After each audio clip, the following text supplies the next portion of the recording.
And now, at long last, in our not very deep trek into feminist film theory, it is time to talk about Michaela Baines, the most well-rounded and worthwhile character in the Transformers movies. What? When people think about women in the Transformers movies, the first thing that comes to mind after that Romeo and Juliet lost scene from The Age of Extinction is Megan Fox. But Megan Fox's character, Michaela Baines, get it. Michaela Baines is just the beginning of discussion where women in these movies are concerned. Because the first movie, easily the most cohesive of any of them from a screenplay perspective, actually has some comment on the way women are treated by men who underestimate them by being overqualified for a thankless job, by being dismissed by one's superiors in the workplace because they don't take you seriously because you're a girl. Given that over the last decade these movies have become an emblem of all that is backward and misogynist in the world, people have forgotten that the first movie is weirdly sympathetic to its female characters. On paper. But this sympathy to the female characters in the screenplay is undermined by the way the women are framed by the camera, and the framing gives the audience a different takeaway than what we see on the page. It squirts the fuel in so you can go faster. I like to go faster. Let's recap the plot of Transformers 1. A down-on-her-luck working-class girl with a gift at hot wiring and fixing cars gets swept up into a godlike clash of space car robots by a hapless idiot. I just put in that light there, and that disco ball. So the light reflects off the disco ball. So the light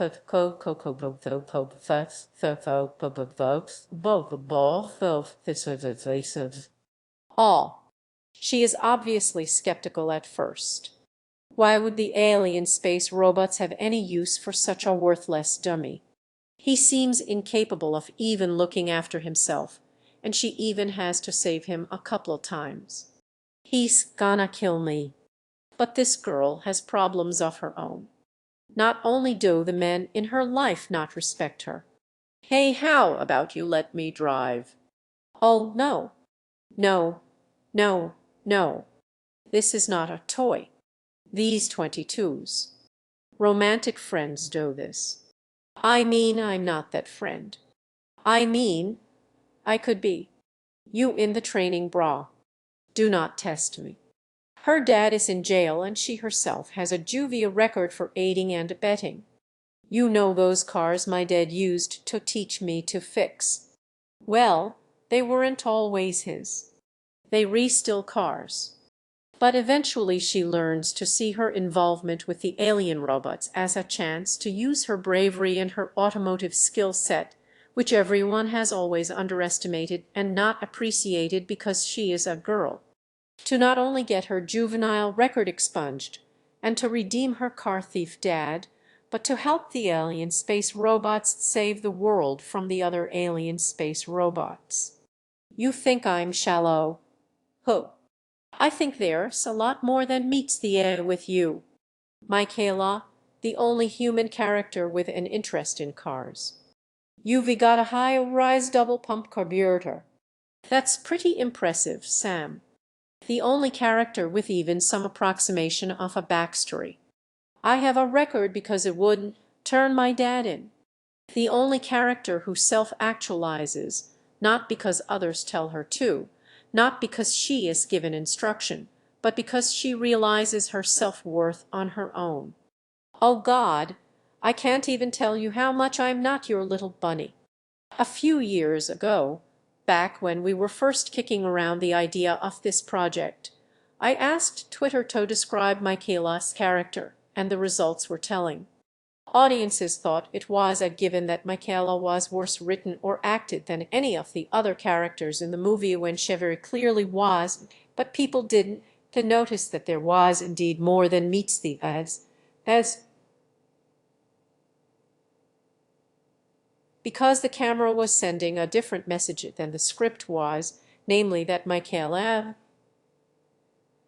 is not here as a character who grows and changes over the course of a narrative.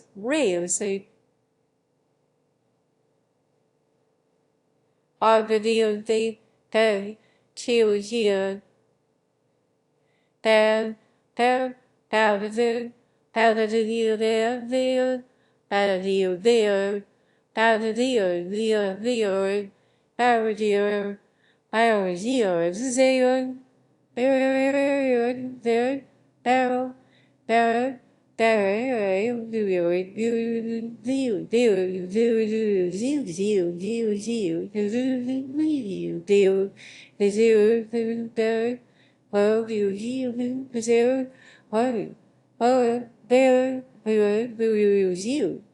if the theme of the movie is no sacrifice, no victory, theme of the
no sacrifice, no victory.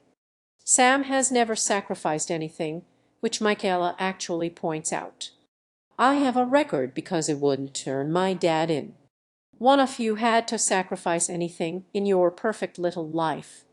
But Michaela has. Michaela's skill set, backstory, and character arc fit much more neatly with the theme that the movie is at least going for than the main character himself. So Transformers On is to so much Sam's coming-of-age story as it is Michaela. So given this character, whom everyone underestimates, but is also the only character with any interest or history with cars, something that might have even led her to, I don't know, discover something about Bumblebee, like look under his hood and go, there's something different about this engine. I think your car might be an alien robot. Maybe have her established skill set pay off in some narrative way, but it doesn't. Just pop the hood. And that image of Michaela leaning over the car, talking about how men don't like that she has skills as a mechanic because of her gender and the way she looks. That's weird. I just wouldn't peg you for mechanical. Well, you know, I don't really broadcast it. Guys don't like it when you know more about cars than they do. All while Sam leers at her and listens to not one word she is saying. Tia,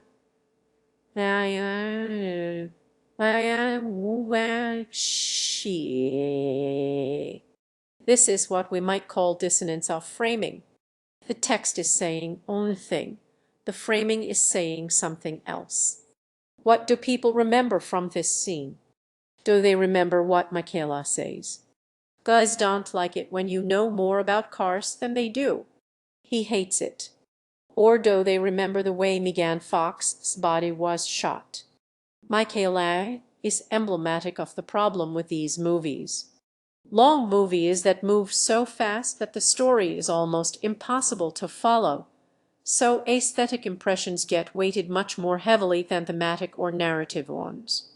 And when you have a director who is much more interested in frame for frame's sake rather than using the camera to emphasize the storytelling, the narrative, the character, and the are at war with the aesthetics. The text says one thing, the camera says another, and because this is a visual medium, what the audience remembers is what the camera tells them. Michaela is talking about how people don to see her as anything but a pair of but all the while the camera is conveying to the audience that this is her value. And unless you reapidant like me who's obsessed with fixing the flaws of the screenplay because it had potential, damn it. That's all the audience takes from it. On the other end of the spectrum are the women that are not frames of objective desire, namely Sam's mother, played by Julie White. Were you masturbating? Judy. And a director of national intelligence, Charlotte Meaning, played by Frances McDormand.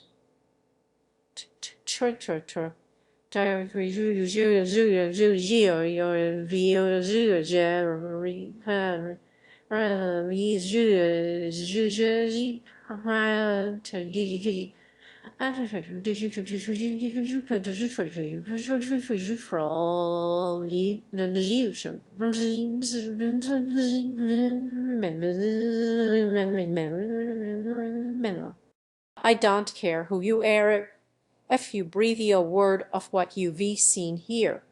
You will do time for treason. Do you understand me? White's character is almost entirely played for comedy. Hey, professor, I did do anything for Ann A. All right, Grace Slick, we got some slick. You don't have to call it that word. If that makes you uncomfortable, you can call it Sam's happy time. March, young lady. I love it when you call me young lady, you dirty old man. It's just been a weird night. I've had a little bit to drink. But McDormand's character seems to resent the fact that she is a woman at all. See her reaction when she's called ma'am or madam. Are you not?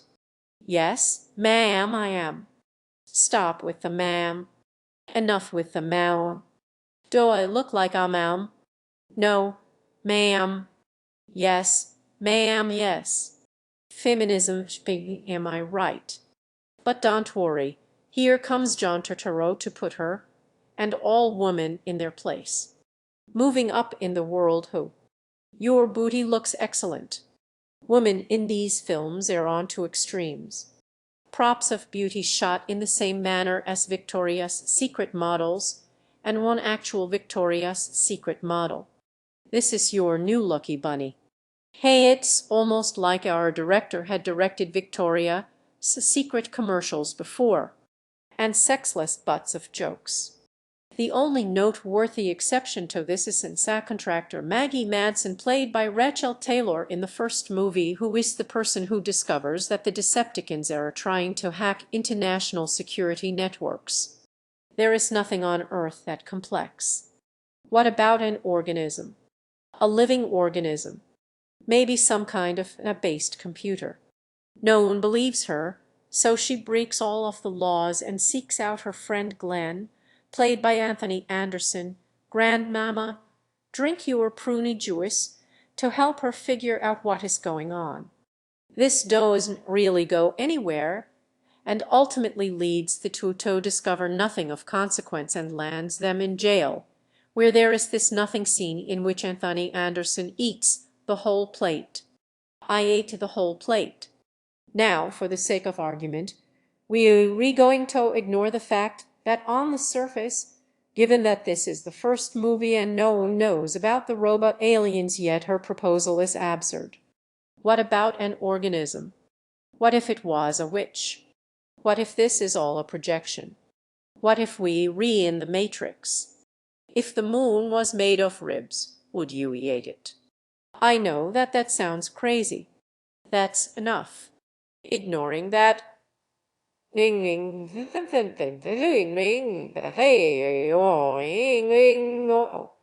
It is pretty clear that there is some gender-motivated bias in the way Voight's character talks to her. If you done to get a filter on that brain-mouth thing, you re going to be off the team. You understand. But the dismissive way that her superiors treat Maggie isn't the only comment on woman in the workplace buried in this movie. Yes, Mr. President.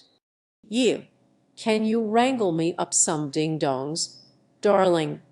During the scene while the Decepticons are trying to break into Air Force One, an Air Force One Secret Service woman complains about having to be overqualified to effectively be a glorified stewardess. Trying the Air Force to reinvent a ding-dongs. I'll be in storage. Storage. Maggie is exceptionally beautiful. Sure, but she's not framed as a commodity like Michaela is, nor do her male colleagues treat her as anything but an equal. Only her superior, the Secretary of Defense played by Jon Voight, does the go-away little girl the big men are talking thing. This mirrors Michaela being dismissed for her skill set in a male-dominated field, cars, yet framing her like she is in a car commercial. This is even more overt in the third movie, when Bay combines the camera work with some dialogue to compare Carly to a literal car. Look at the curves. Elegant, isn't it? Beautiful. Built to evoke the body of the ideal woman. The first movie constantly subverts the gender status quo but then reinforces it by way of framing which objectifies or undermines the female characters. That's what I find interesting about the first movie. It acknowledges that in a sphere like this, the sphere of technology, the military, and automotive mechanics, a woman is presumed to be lesser, a secretary, or likely way out of her league. This is in part due to the tendency for people to see young, beautiful, or feminine women as empty shells. Props, you might say. And nowhere is this more clear than in the chimera that is Carly. What is that? This is your new Lucky Bunny. The screenplay for Dark of the Moon was mostly complete before Megan Fox was fired, so Carly hits all of the beats that Michaela's character had built up to, ignoring the weird, was a White House intern introduction that is just kind of slapped on. The fact that Carly is a curator of automobiles for a rich guy makes sense for Michaela. Michaela's skill set is paying off in the new economy, and Sam's is not, because it's mostly non-existent. He has built up no professional contacts. He is a nervous wreck and also a total Dutch. And then the film ends with this, which does not make sense for these two characters after only one movie of build-up. This was supposed to be the same character from movies 1 and 2. If you look at it in the sense that it was a deliberate story choice to replace Michaela with Carly, which you know it wasn't, but let's pretend that it was, in a narrative sense, it's even more depressing. Because the main arc between Sam and Michaela in Transformers 2, really Michaela's only arc in 2 because this one was mostly written by Bay himself because it was in pre-production during the writers' strike of 2008 tangent, is that Michaela wants Sam to tell her that he loves her. I adore you. That's not the word that I want to hear right now. What are you talking about? It's the same word as the other word. It's not the same word. And neither is willing to say it first. And eventually, Sam wins. With me voice, I love you. You know, maybe by dying. There are some begrudging proclamations of love. There begrudging proclamations of there's some big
Look what it is for you to tell me that you love me.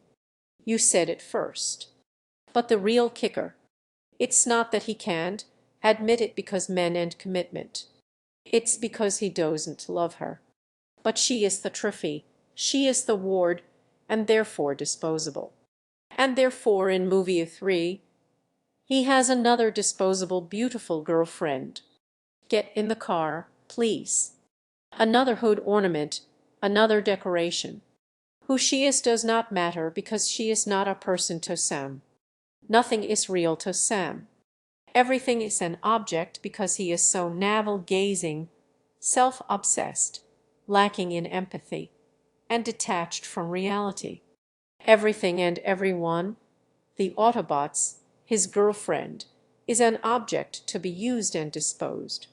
She'll always be me first car. And if we take Michaela and Carly as two separate characters, which, for the sake of narrative argument, what if she dumps us like the last girl? Excuse me, I like her.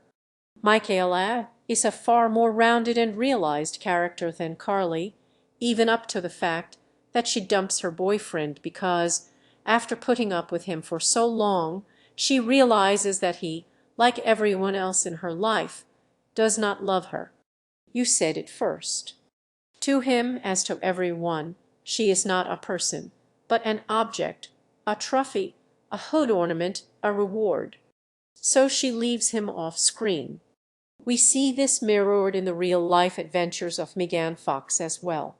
In a metatextual sense, by booting Michaela and shoving in a replacement who is not set up nor even works from a story standpoint, this is the message that Bay was sending Fox. You are an object. You are disposable. You can be replaced. What if she dumps us like the last girl? Excuse me, I like her. The first film brings up issues of gender inequity and how men often don't take women seriously because they are objects to them. Why doesn't my little bunny just hop in the back seat?